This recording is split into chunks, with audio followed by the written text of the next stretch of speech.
This week on Myth, we're off to the African savannah for a lion hunt. You'll learn that just because you're paranoid, it doesn't mean you're wrong, that using children as bait is a fantastic idea, and that lions aren't supposed to own cows. Then, in Gods and Monsters, we'll go under the sea to meet an ancient African mermaid who's not nearly as friendly as Ariel.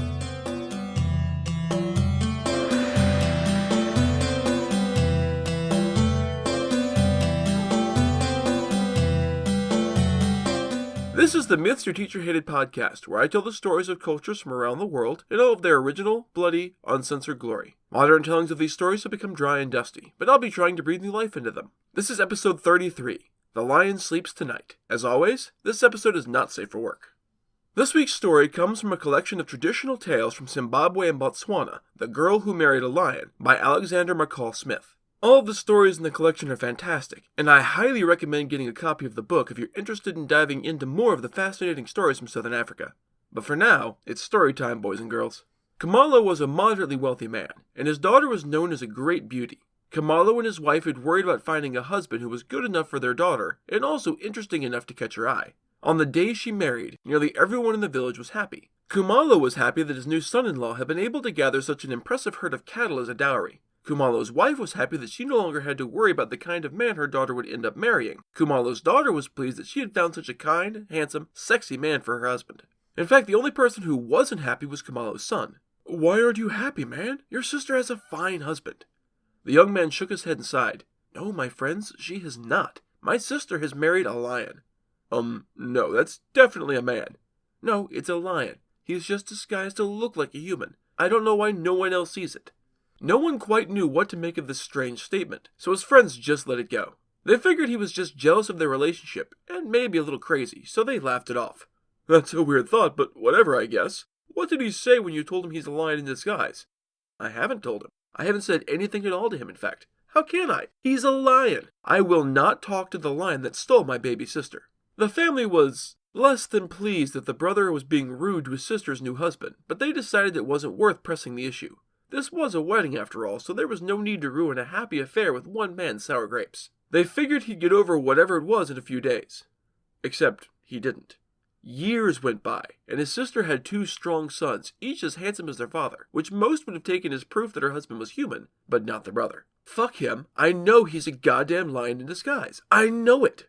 Even with two nephews, the man still refused to have anything to do with his brother-in-law, refused to even speak to him. After it became clear that not even births were going to change the brother's mind, Khumalo went to speak with his son. "Come on, son. You're being incredibly rude to your brother-in-law. I don't know what your issue with him is, but you need to get over it. At least talk to him for your sister's sake, if not for mine." "Dad, you know what my issue with him is. He's a lion disguised as a man."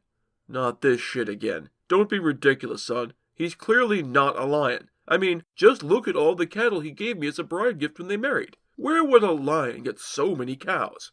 "I don't know, Dad. I don't know where he got the cattle, but he's still a damned lion." No one could change his mind about his brother-in-law being a lion, and soon they quit trying. It was like BoJack Horseman trying to convince Princess Caroline that her boyfriend is two kids stacked on top of one another, and if you haven't seen that show yet, shame on you. For his part, the brother was certain that a lion could only be pulling a trick like this for some nefarious purpose. He was sure that some shit would go down sooner or later, and he was resolved to be ready for the trouble when it came. More time passed, and the boys were big, strong, and healthy when the man's sister came to speak to him in private. "I need your help, bro. I wasn't sure who else to turn to." "What's going on?" It's my husband. He has a weird smell to him. I didn't know who else to talk to about this. I figured everyone else would tell me I was being overly sensitive, but since I know you don't like him, I figured you might listen." The man took his sister's hand. "You were right to come to me.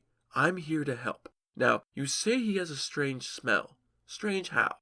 "I don't know how to describe it. He doesn't smell like anyone else I've ever met. It's just strange." That's not much to go on. Since you can't describe the smell, maybe I need to smell it myself. How about I come over to the house on a day when he's not going to be there, and I can smell some of his things? They should hold enough of his scent for me to get an idea of what the smell is, I think. "He's actually gone all day today. That's why I came to see you. I didn't want him to know what I was thinking in case it turns out to be nothing." "Fair enough. Let's go now." They headed over to the woman's house, where her two sons slept peacefully. She grabbed some of his dirty clothes that hadn't yet been washed. She took a whiff and nodded. "This has the smell. Here." She handed it over, and her brother took a huge breath. It was a musky scent, wild and feral. It was also one he had smelled before. I knew it. I fucking knew it. That, dear sister, is lion smell. This shirt reeks of the smell of lions. I've smelled it before when I've stumbled across one of the lion's dens where a male lion was sleeping the afternoon heat away. This is definitely a lion smell. The sister nodded. She had suspected as much, but she was hoping she was crazy. Now that her fear had been confirmed, she had decided that the two of them needed to go talk to their father about this. He wasn't going to be happy. The siblings were right. Their father wasn't happy. This shit again? Son, I don't know why you are so fixated on this crazy idea, but your brother-in-law is not a lion. I'm not so sure, Papa. He smells like a wild animal, and my brother is convinced that the smell is lion smell. I'm worried, Papa. Kamala sighed. If both of them were on this crazy train, he wasn't going to be able to derail it easily. All right, you two. All right. It's obvious I can't talk you out of this, so how about I prove it instead? How, Dad? How are you going to prove whether he's a lion? His plan was simple, elegant, and absolutely wouldn't prove a damn thing in real life. We'll get a goat, and, after he goes to sleep, we'll tie it up outside of the hut. If in the morning the goat is gone, that will prove it's been eaten by a lion, and so he must be a lion. Now, I can find all kinds of ways that this could go wrong and generate a bad result. If he's a lion, he could just not be hungry. If he's not a lion, something else could wander by and eat the goat in the night, and those are just off the top of my head. Despite the plan's flaws, everyone got on board and decided it was a great idea. That night, Kamalo and his son snuck out in the darkness and tied a goat up to a stake outside the door of the hut. From inside, they could hear the loud snores of the suspected lion. Satisfied that the knot would hold and that the goat couldn't just wander off, they went back home to get some sleep. In the morning, they returned to the hut as the first rays of dawn were painting the land to find that the goat was, indeed, missing. The stake was still there, and most of the rope, but the fibers had been ripped at the end and were now stained in what was unmistakably blood. Oh, and the ground was also littered with bloody goat bones. They were pretty sure the goat had been eaten in the night, and it hadn't been carried off to be eaten, so it does seem like the poor goat, I keep seeing that scene in Jurassic Park, was eaten right outside the hut. The son pointed triumphantly at the bloody mess. I told you. I fucking told you. He's not a lion. You're crazy. Well, who's crazy now, Dad? Kamalo stared at the bones. I mean, maybe he just got hungry in the night? Are you serious, Dad? No human being would eat a goat like this. This goat was ripped apart. This is clearly a lion's work. The old man really wanted to argue, but the grisly mess was hard to argue with. Yeah, okay. This is really fucking weird, but I don't see any other explanation. It seems my daughter has, in fact, married a lion. He sighed heavily. Let's go get our spears, son. Since he's a lion, he's too dangerous to stay in the village. We need to chase him off, preferably before he realizes we're here. Shouldn't we just kill him? I just can't do that. He's been good to your sister for all that he is a lion, and he's still my son-in-law. No, let's just drive him off. The two men raced to get their weapons and then rushed back. Inside, they could still hear the massive snores of the sleeping, disguised lion. At a signal, both rushed inside, brandishing their spears. Hey, asshole, we know that you're a lion. You can't stay here. Get out! Get out of the village! The son-in-law was angry and confused, and he tried to resist being herded out of his home and his new village, but he was unarmed, so he could do nothing against the sharp spears confronting him. With a snarl, he turned and ran off into the brush and was gone. The two men didn't relax. Cautiously, they crept to the bushes to verify that he wasn't waiting to spring a nasty surprise, but he was really gone. As they turned to comfort his now abandoned sort of widow, they saw footprints in the earth that clearly belonged to the clawed foot of a lion, and not a man. If there had been any doubt, it was gone now. The daughter was understandably upset at suddenly finding herself a single mother, and she had no idea what she was going to tell people. She couldn't very well tell the village that her family had driven her husband off for being a lion. Still, she knew it was for the best. He'd been good to her, true, but if he had lost his temper, he could have eaten her.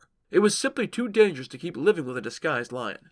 The two men thought that, with the lion gone, the matter was over with. The son, in particular, had expected his sister to be happy to have her fears confirmed and dealt with, but soon she came to see him in private again. Okay, so you were right about my husband being a lion, but have you considered what that means? He stared at his sister blankly. I don't think I understand what you're getting at. My husband was a lion. I have 2 sons with him. If my son's father was a lion, what are they? Her brother considered this. He hadn't even thought about what it meant to have half lion, half human babies. Would they also grow up to be lions? He loved his nephews, and he would be heartbroken if they turned out to be dangerous wild animals at the end of the day. Both siblings walked over to stare at the 2 sleeping boys. I don't know, sis. They don't look like lions. Neither did their father. How can we know? You're right. We'll need to be absolutely sure before we do anything. I think we need to test them, but in a more rigorous manner. I don't want to make any mistakes with your sons. Okay, brother, what do you have in mind? I have an idea, but you're not gonna like it. He told her his idea, and again, he was right. She didn't like it.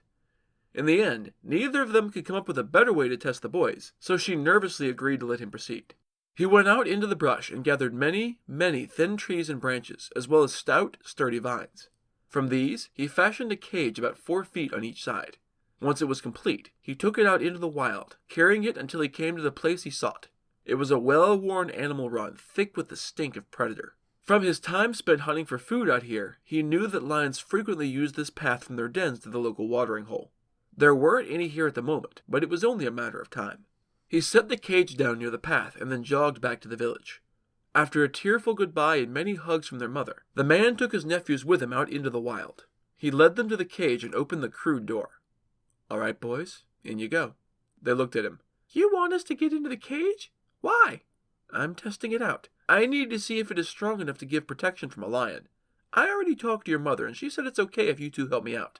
The two boys weren't entirely sanguine about this plan, but they trusted their mother and their uncle, so they did as they were told and climbed inside. There was enough room for both boys to sit comfortably, but they could only stand in a crouch. What now, Uncle? Now? Now I go home to do some work. I'll be back tonight to see if the cage is still intact. Good luck, boys! And with that, he turned on his heel and walked back into the trees and out of sight. The younger of the two brothers immediately got scared and began to cry. Honestly, I don't blame him. I'd be fucking terrified of being left alone in the wilderness as lion bait. His older brother tried to comfort him. Don't worry, bro. Our uncle is a good man, and he wouldn't be doing this if we were in any real danger. He must be very sure that the cage is strong enough. That satisfied the younger boy enough to downgrade his wails to quiet sniffles and sobs. The uncle had said he was going to just abandon them there, but he wasn't actually a heartless monster. As soon as he was out of sight, he had snuck back to a place where he could watch everything from hiding. The whole song and dance about leaving had been to throw off his lion brother-in-law, on the off chance he was close enough to listen in. He didn't want the lions realizing that there was anything amiss, or that the test wouldn't be accurate. He settled down in the crook of a low tree and waited. After an uneventful half hour, the uncle could see 2 lions coming down the path towards the watering hole. He watched silently as the 2 lions padded over to the cage and began to sniff at the tasty treats inside. The 2 boys, justifiably terrified, cowered in the corner as far from the lions as they could get, screaming and crying.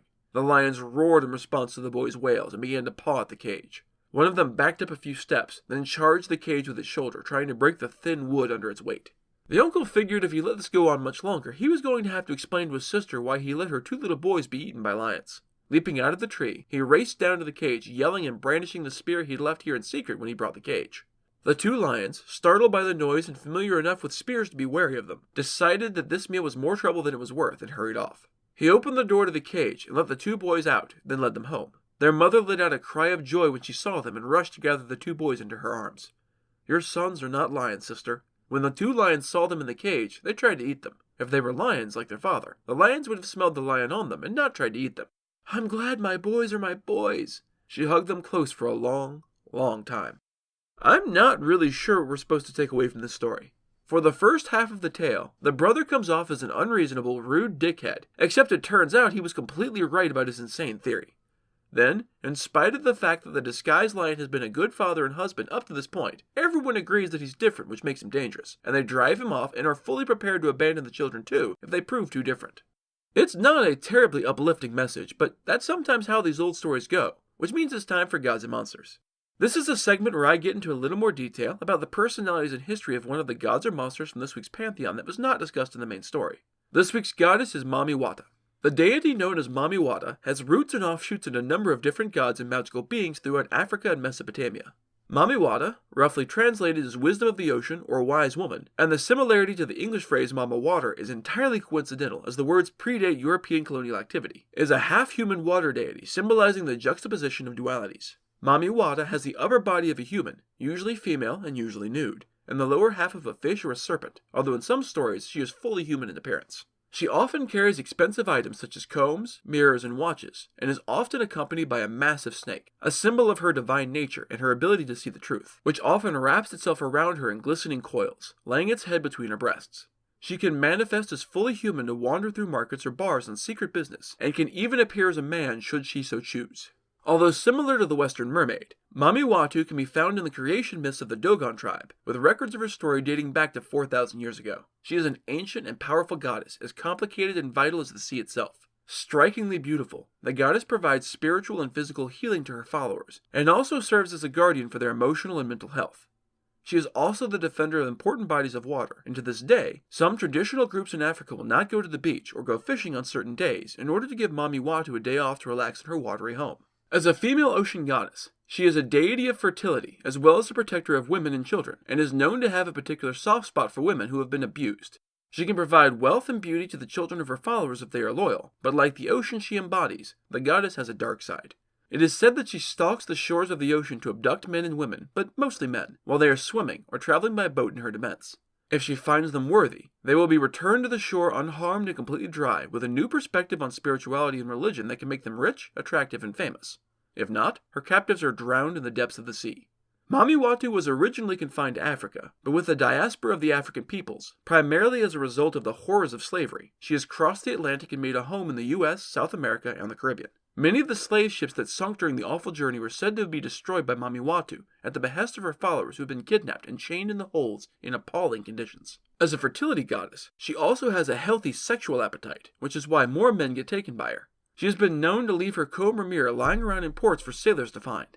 If a man picks these items up, Mami Watu would invade their dreams and ask for the return of her beloved baubles, in return for mind-blowing goddess sex. Sometimes, these sailors are returned unharmed and satisfied, but often their bodies are later found floating in the ocean, if they're ever seen again at all. Sometimes, she picks up men in the bars or markets as a prostitute, and only reveals herself after they fuck, and demands eternal loyalty and secrecy from the men. If they are stupid enough to refuse a literal goddess, they suffer poverty, destruction of his family, if he was married and cheated on his wife with a strange woman, which is total victim blaming, or even instant death. Like many ocean gods, she has a fickle temper and a powerful jealousy, which can easily lead the unsuspecting mortals to their doom. Women who are boastful or overproud of their beauty are often targeted by Mami Watu and cursed with solitude or infertility until they beg forgiveness of the deity and mend their wicked ways. So if an impossibly beautiful prostitute with a comb, a watch, or a mirror approaches you for casual sex, take care that she's not actually a disguised goddess, or instead of getting crotch crabs, you could end up with actual crabs eating your drowned body. That's it for this episode of Myths Your Teacher Hated. Keep up with new episodes on our Facebook page, on iTunes, on Stitcher, on TuneIn, and on Spotify. Or you can follow us on Twitter as @HardcoreMyth and on Instagram as Myths Your Teacher Hated Pod. You can also find news and episodes on our website at MythsYourTeacherHated.com. If you like what you've heard, I'd appreciate a review on iTunes. These reviews really help increase the show's standing and let more people know that it exists.